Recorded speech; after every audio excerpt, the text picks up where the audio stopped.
వీళ్ళు ఏదో తమాషకు మేము అదోటి ఇదోటి అడ్డం పొడుగు మాట్లాడి కిరికిరి మాటలు మాట్లాడి ఈ కారు కూతలు కూసి ఏదో చేస్తామనుకుంటే నడవది. ఈ ఏళ్ళ దాకా వేరే కథ, రేపటి నుంచి వేరే తోలు తీస్తాం ఎక్కడికక్కడ.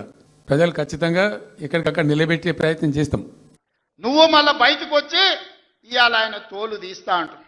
తోలు నాది కాదు, కానీ ఆ షేక్పేటలో మటన్ కొట్టు మస్తాన్ ఉంటాడు. ఆయన రోజు మేకలను కోసి మండి నడుపుతుంటాడు.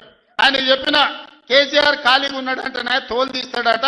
నీ మటన్ కొట్టు మస్తాన్ దగ్గర ఇంత నౌకరీ ఇయ్యండ్రి, ఇంత బోటో కూరనో పోయేటప్పుడు ఈ బొక్కనో. ఎందుకంటే పోసిన వాళ్ళకు మామూలుగా తోలు తలకాయలు ఇస్తాం కదా మనం ఇంటికాడ దసరా పండుగ అప్పుడు. అవునా? ఏం శివకుమార్ రెడ్డి, మన ఇళ్ళల్లో పండుగ పూట వచ్చి ఆటను కోస్తే కాళ్ళు తలకాయ కోసినోనికి ఇస్తాం కదా. ఇక మటన్ కొట్టు మస్తాన్ కూడా చెప్పిన ఆ కేసీఆర్ ఖాళీగా ఉన్నాడంటేనే 2 ఏళ్ళు ఫామ్ హౌస్లో ఏం చేస్తున్నాడంటే తోలు తీసేది ప్రాక్టీస్ చేసినట్ట. తోలు బాగా తీస్తాడంట. నీ మటన్ కొట్టులో ఈ తోలు తీస్తాడు, కాళ్ళు తలకాయలు మాత్రం ఉచితంగా. సాయంత్రం పోతే దావతులో బోటిగిన ఏమైనా కొట్టుకొని సాయంత్రం 2 వేసేటప్పుడు తీసుకుంటాడేమో అని. 40 ఏళ్ళ అనుభవం అంటావు, రాష్ట్ర మంత్రి చేసిన అంటావు, కేంద్ర మంత్రి చేసిన అంటావు, 10 ఏళ్ళు ముఖ్యమంత్రిని చేసిన అంటావు, తెలంగాణ రాష్ట్రాన్ని సాధించిన అంటావు.